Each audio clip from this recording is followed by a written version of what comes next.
Don't talk to me. I'm tired. When I told my husband, who had just returned from work, that dinner was ready, that's what he snapped back with. Seeing me at a loss for words, he sighed. Really? You have it easy. I bet you've never considered what I'm thinking or doing.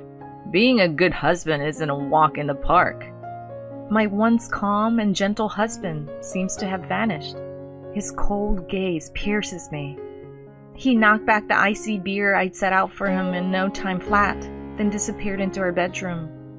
From that moment on, it was as if I didn't exist to him. Every word out of his mouth seemed to cut deeper than the last. Things like, Nicole, since you're working part-time, you should handle all the housework. And you're bringing in money now, so don't expect me to chip in for expenses.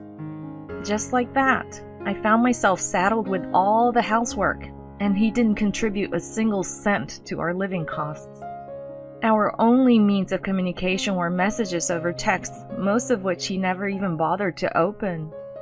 I kept asking myself how we ended up like this, and the answer hit me in a pretty unexpected way. I'm Nicole, a 30-year-old working part-time. I married Dan, my same-age partner, 3 years ago. We were set up by a friend who thought we might hit it off, and they were spot on. We clicked instantly and bonded over our shared love for books and our similar ways of thinking. Dan was such a gentle and kind-hearted guy that I fell head over heels in no time. After several dates, I was the one who suggested we make it official. Dan was on the same page, and we jumped into a relationship full of joy and excitement. We've managed to navigate our way this far without any big blowouts or fights. We've got a pretty fulfilling marriage, except for one big hiccup, and that's Dan's work situation. He's stuck in a textbook exploitative company, working unpaid overtime, getting called in on his days off without a moment's notice. There's a never-ending round of work parties disguised as client entertainment, and Dan always comes home exhausted. Hey Dan, are you sure you're okay with this? How about considering a company where you can actually catch your breath? Well, yeah, but I'm in the middle of a major project. Plus, it seems like my boss is expecting a lot from me. Dan's a good guy, but struggles with making decisions and tends to get swayed easily. He's been mulling over the idea of changing jobs, but for various reasons, he's been unable to take that leap. I couldn't stand by and watch him get increasingly burnt out, though. I talked to friends from college, older acquaintances, anyone who might know of better companies, and I started coming through job postings. I narrowed it down to around 10 companies and suggested that Dan give them a shot. I knew I was meddling, but he seemed grateful for the suggestion. Maybe he needed that little push. Either way, he threw himself into the job hunt, and finally he managed to switch to a company that treated its employees a lot better. The overtime is almost non-existent, they strictly observe the weekend, and he can actually take vacations and paid leave. Dan, who'd been physically and mentally drained, began to regain his vitality and seemed more lively since the job switch. I was beyond relieved that I'd pushed him to change jobs. I truly meant it from the bottom of my heart. Then, about 6 months after Dan made the switch, during a break at my part-time job, I noticed that he had tried to reach me. Wondering what was up, I stepped outside to return his call. Hello? Dan? What's going on? Dan picked up immediately, seeming to be on break too. Sorry for the sudden ask, but can I invite my coworkers over this Sunday? They all are curious to meet you. His request was unexpected, but not unwelcome. I was actually relieved that Dan seemed to be making friends at work. Absolutely! I've got the weekend off. Maybe I'll go out and cook up a storm, I replied, which seemed to cheer Dan up. Thanks. We chatted a bit more before ending the call. Okay, time to figure out the menu. A few days rolled by, and it was finally time to host Dan's coworkers. They all turned out to be senior members of his department. They were pretty decent folks, showing up with gifts and even lending a hand to set the table. Among them, a guy named Howell seemed particularly attentive to me, striking up a conversation. So, Nicole, what do you usually get up to? On my days off, I read, and recently Dan and I have been hitting the shops. Then Howell started throwing all sorts of questions my way. I see.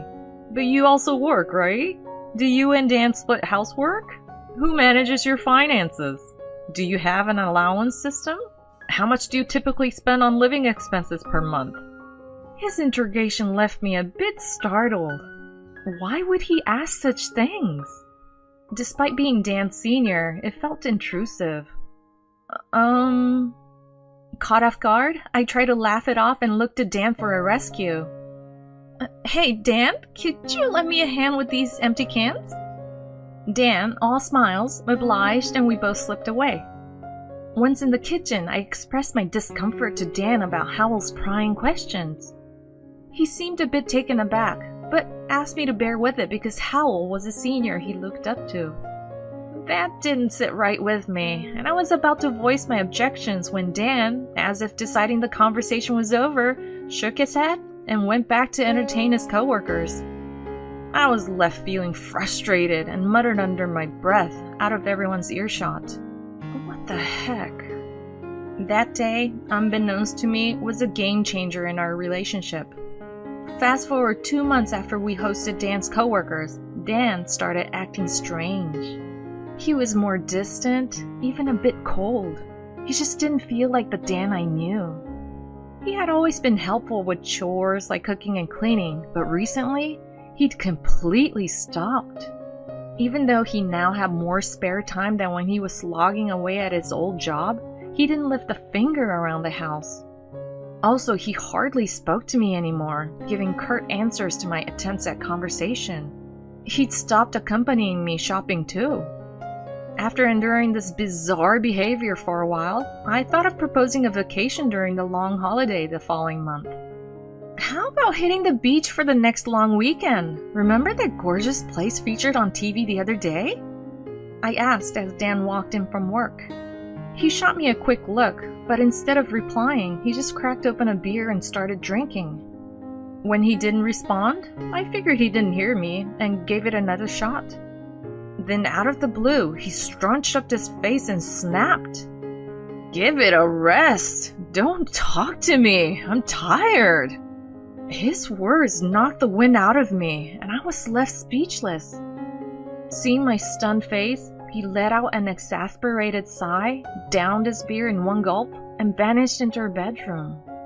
After that, his already distant demeanor froze over completely. He started to brush me off whenever I tried to strike up a conversation and shot hurtful remarks like, Nicole, you have a part-time job, so you handle the chores. I'm not chipping in for the bill since you're bringing in money. He held true to his words, not shelling out a single cent, leaving me to juggle the chores and bills alone. I was at a loss, unable to fathom why he changed so drastically. Our attempts at discussion fell on deaf ears. Our only mode of communication was through text, which he would often ignore.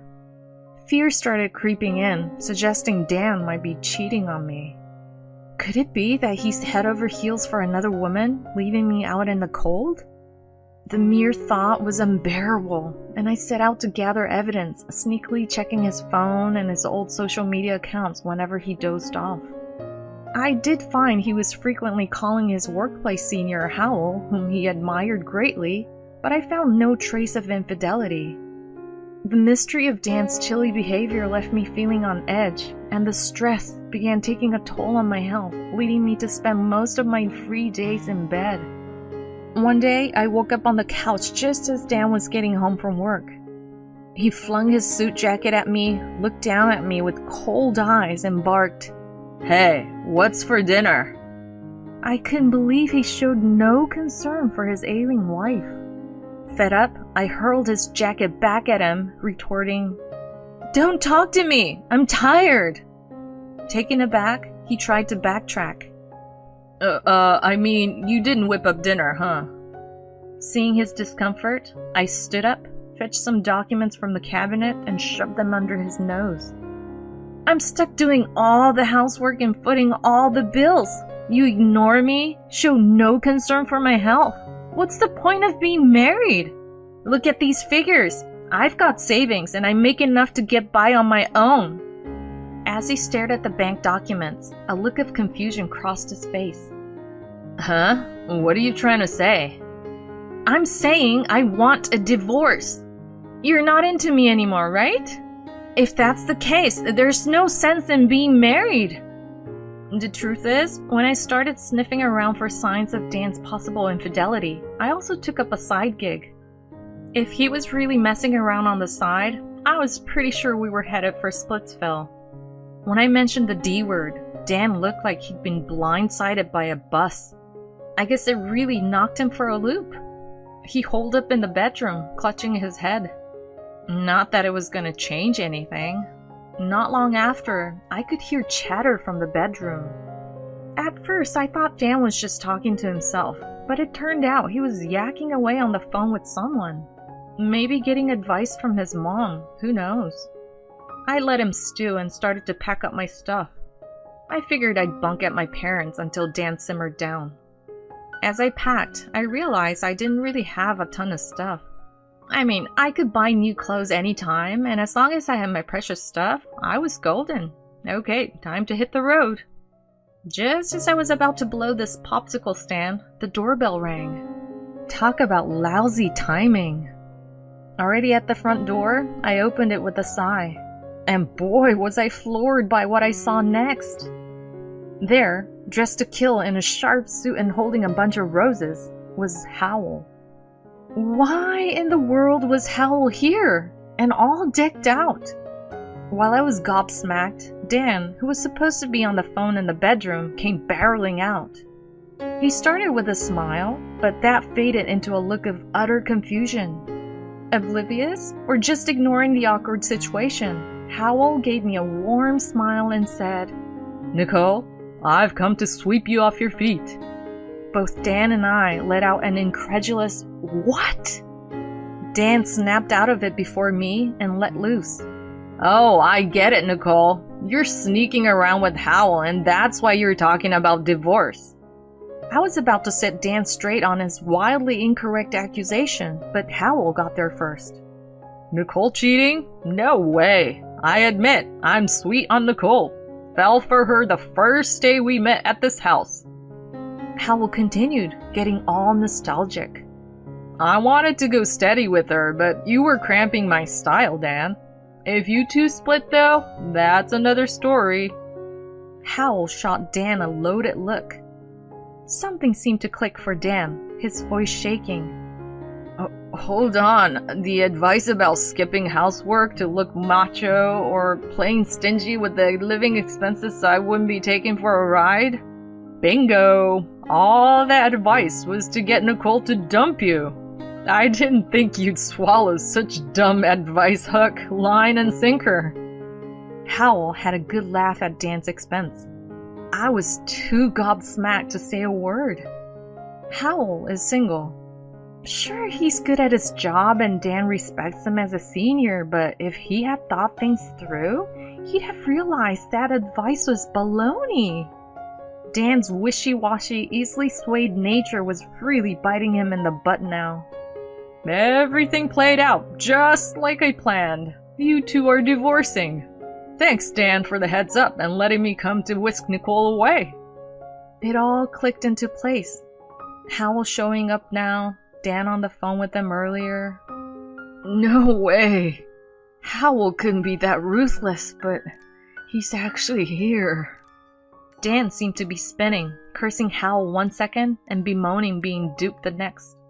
After going through the motions, Dan finally turned to me. You heard the whole shebang! This guy played me! I'm not the bad guy here, am I?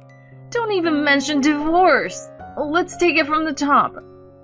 Dan shot me this weird half-laugh, half-cry look, but my mind was already made up. I don't need a dim-witted husband who'd rather believe some colleague over his wife. Hearing this, Dan, looking crestfallen, busted out laughing as if he'd lost it. Tears welled up in his eyes. Why on earth did he think I'd call off the divorce? Fed up with the drama, I grabbed my stuff to split, but Howell's blocking my way, eyes brimming with tears for reasons I couldn't fathom. I'm over the moon. Nicole, you picked me over Dan. His triumphant laugh was soon replaced with a dead serious face. Nicole, I love you. Please, be mine. Not a chance! Why in the world would I pick you? You're creepy! You started this whole mess! I'll despise you forever! When I spit this out, Howell, Mr. Confidence a second ago, was dumbstruck. Could you please just leave? If I see your face again, I'm calling the cops. Actually, I'm doing it right now.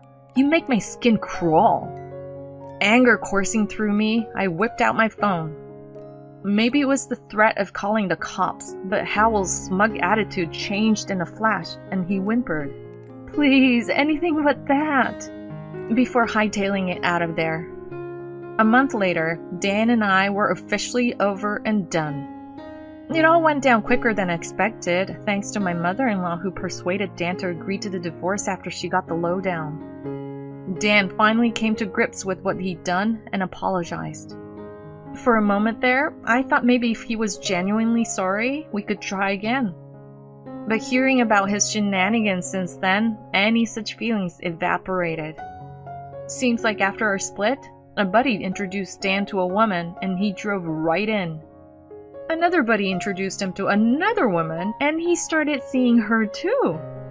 I knew he was a pushover, but this was beyond belief. Of course, it came to light that he was two-timing them, and the whole thing exploded in a crowded place. What a sorry spectacle. I made a promise to myself to erase Dan from my life.